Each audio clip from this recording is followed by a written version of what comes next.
Hello there, this is James and you're watching Tixee Live. And a very good morning to all of you, and all of you a very happy Wednesday. In today's program, I want to discuss whether or not we have slipped into some sort of time vortex and fallen back to 1981, and discuss how the market is handling certain incidents which has happened over the last 24 hours. But before I get into all of that, don't forget, these little videos are for educational purposes only, and in no way whatsoever should be taken as financial advice. I always suggest you do your own research and do your own diligence, and of course, know the risks at hand before entering any trade. With it out of the way, let's get started. So it's beginning to feel a little bit like 1981. And I want to start off about some latest UK data, which came in this morning, which is obviously the CPI, Consumer Price Index. Now, I did say yesterday that I wondered if it was going to get to 11%, because the expectation was 10.6%. But in fact, of the matter is, UK CPI was announced today at 11.1%, versus, like I say, the expectation of 10.6%. Now, this is a 40-year high. And like I say, this is one of the reasons why I feel we slipped back into 1981, because it hasn't been at this level since 1981. Now, the UK, has one of the highest inflation levels of all the G7 nations. Only Germany and Italy is slightly higher than the current inflation that you have in the UK. Obviously, we saw last week the US is favoring a lot better with its fight against inflation. But obviously, the UK and the Bank of England have an awful lot to do. And now, one of the main reasons for this, or behind this, is the soaring energy prices. Okay, gas prices have climbed nearly 130% over the past year. 130% over the past year. Electricity has risen around 66% over the past year. Now, this is despite, we've got 11.1%, and this is despite the fact that the UK government has put in a limited energy bill rises in October for the Energy Price Guarantee Scheme to try and control bills for households. Now, here's the thing. ONS, who does, national statistics in the matter, they estimate that if the government had not done that, inflation would be, in fact, at 13.8%. 13.8%. Now, I have no doubt if that was at 13.8%, Bailey's office, his phone in his office, will be like ringing off the hook. But 13.8% without the government's interaction with energy bills, which is also frightening. But it's not just energy as well. Food and non-alcoholic drinks also rose by 16.4% in the year to October. Now, like I say, we all knew that the UK was struggling with inflation. Bank of England did warn us that inflation was most likely get to hit 11% at this point. So it's no massive surprise, but still there's a lot of work the Bank of England needs to be done. Because of this, obviously, there's much anticipation now that, of course, the Bank of England will indeed do a 50 basis point rate hike in December. So that's what they're pricing in at the moment. But really big, what's on the horizon for the UK? What's next is UK fiscal statement coming in tomorrow. Jeremy Hunt, the Chancellor of the Exchequer, is supposed to read out his budget plan to Parliament. A lot of people think this is going to obviously be a lot better received than the previous mini budget in September, which put the whole UK financial system in a whirlwind. Almost had a complete meltdown. People are thinking this is going to be a lot more balanced. They're expecting to be announced tax increases and cuts to public spending, because don't forget, the UK needs to find 50 billion to fill in a massive hole. So not literally a massive hole, but a massive hole in their finances. So anyway, that's due tomorrow. Let's have a quick look at the sterling, see how it's favouring at the moment. As you can see, because of inflation reading, it has given it a slight That's a good question. Hello, my friend. How you doing?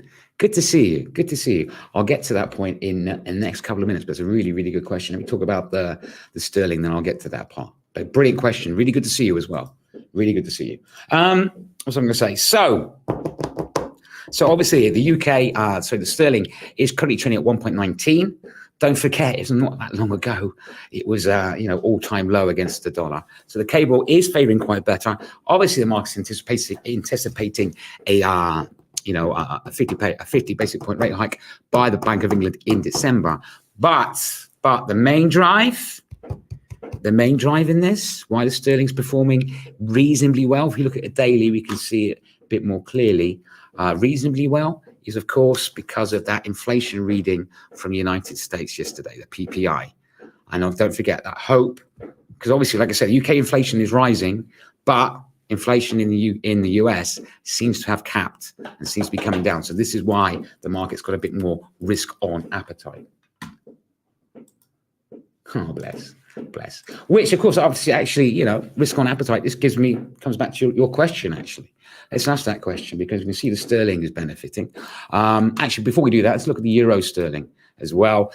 Pretty choppy, obviously, at the moment. It's currently trading at 0.8746, above that 100-day moving average. I can see a potential key area for this pair around 0.8698 as a key area of interest. But let's answer your question because it's a great question. What do we think of the risky assets for the next quarter?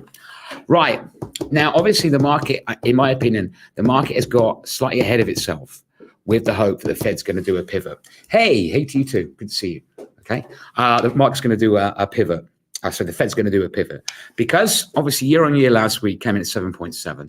Core came in at 6.3 versus 6.5. The market is really convinced itself that we'll get a 50 basic point rate hike in December, which I think we will. But the Fed at the same time will calm down its size of interest rate hikes. PPI came in at a 14-month low yesterday. So that's where the market's got all excited, thinking that the Fed is going to slow down its inflation battle. But here's the thing. This is why I think the market is getting a little bit ahead of itself.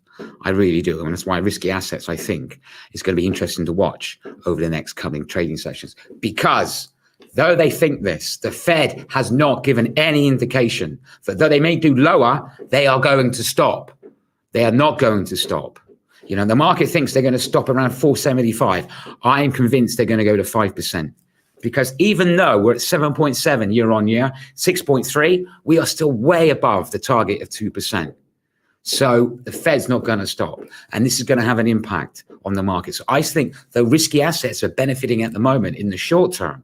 I think reality will eventually kick in. You don't fight the Fed.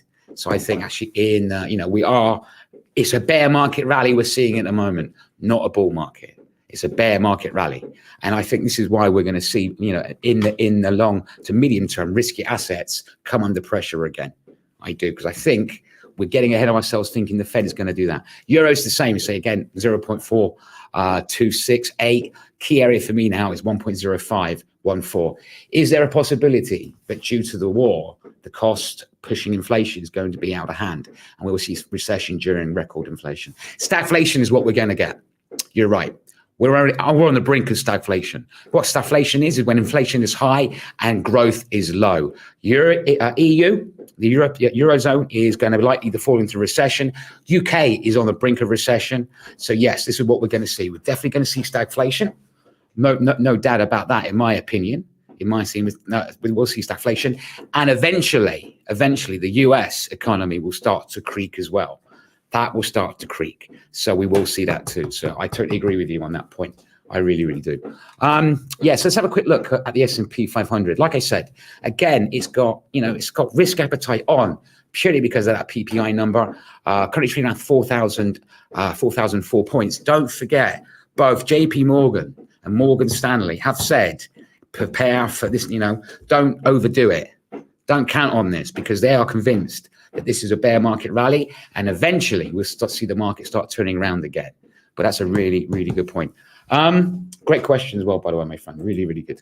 Let's go on to another story today, which of course is in the headlines. And it is a serious situation, which again makes me feel like we're back in 1981, because there is increased tensions going on, obviously after yesterday when a missile landed in Poland, killing 2 individuals. Now, the NATO ambassadors have called an emergency meeting in Brussels to discuss this and discuss the next steps. Luckily, it looks like they are trying to diffuse this situation, because don't forget, Poland is part of NATO. And they are going to do a full investigation into this. Biden has said unlikely that the missile came from Russia. Most likely it was an accident from a missile defense system in Ukraine, which is an accident, and they are looking into it. Sunak, the UK Prime Minister, has said all of us wants to get to the bottom of what happened and look into this. So it looks like it's diffusing itself slightly at the moment. But like I say, this is a very delicate time, and we haven't been, excuse me, I do apologize. We haven't been in a situation like this, guess what, since the 1980s, since 1981, with the height of the Cold War. So yeah, well, the 60s as well. But yeah, we are in a very delicate time, very delicate. Gold, which I'll look at in a minute, is bracing itself to see what the developments happen with this. Because don't forget, gold is a safe haven. And when you have times or risk of global tension or conflict, gold tends to benefit because people move their money into gold. As it stands at the moment, gold is bracing itself to see what developments comes out of this. But this just goes to show everything is always on a knife edge. So it's very, very delicate times. And the market for now has calmed down a little bit from this. But at the moment, like I say, this, we're seeing the developments. It is it's very tense. It goes to show one incident and the whole thing could collapse. You know what I mean? So it's very, very delicate. Let's have a quick look at gold, though, because I want to say gold is bracing itself at the moment, because, like I say, at the times of global tension and potential conflict, money goes into gold, and currently it's trading now at $1,783. Key level for me potentially is $1,803. So it'll be interesting to see how that is at the moment, see how it develops. Don't forget, gold has really been benefiting as well from a weaker dollar as well. So it's not just these recent tensions which gold is getting its shine back. It's really because of the weaker dollar and the bond yields and the US bond yields falling as well, which has benefited gold. So that's the main driving reason, but we just need to keep an eye on gold because, like I say, it's bracing itself for potential. And like I said, for now, the market is calm. Before I go into my final thing for today, I want to share something really exciting with you.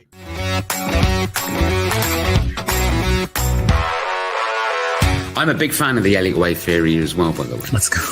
Very big fan. I traded the DAX in the morning. Showed some really good signs of volatility as well. Anyway, join James and Stefanos every Wednesday at 1800 UTC for another lesson at Tixee Trading School, your key to a better understanding of the financial markets.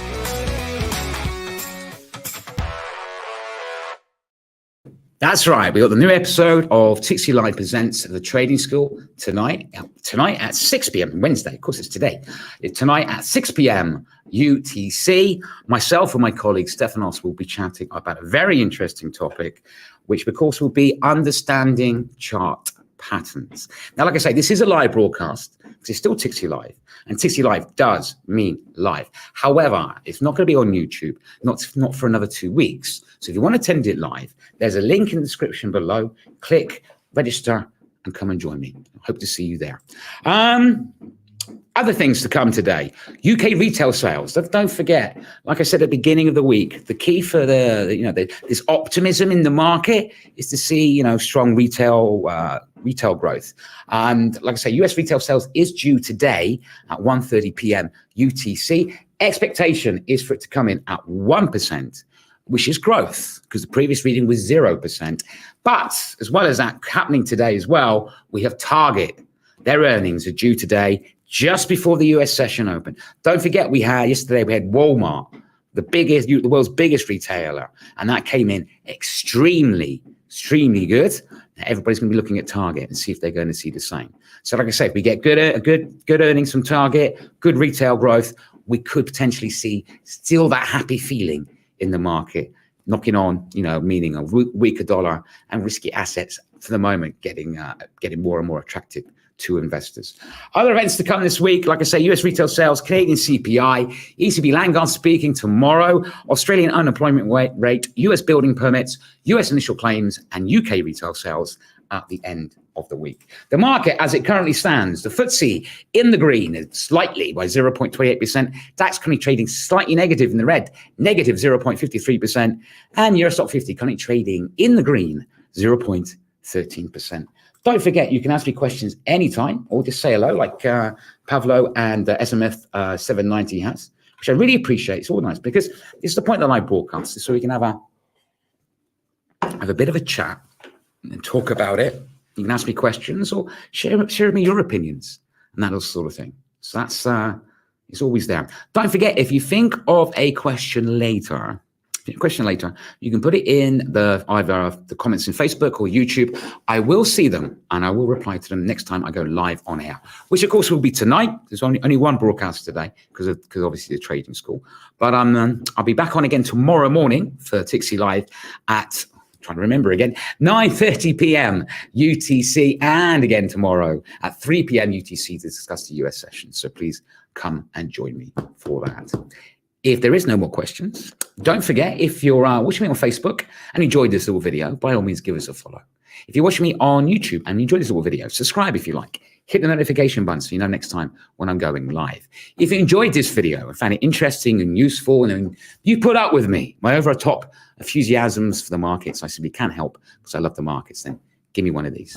Anywho, till next time, don't forget, these little videos are for educational purposes only, and in no way whatsoever should be taken as financial advice. I always suggest you do your own research and do your own due diligence. And of course, know the risks at hand before entering any trade.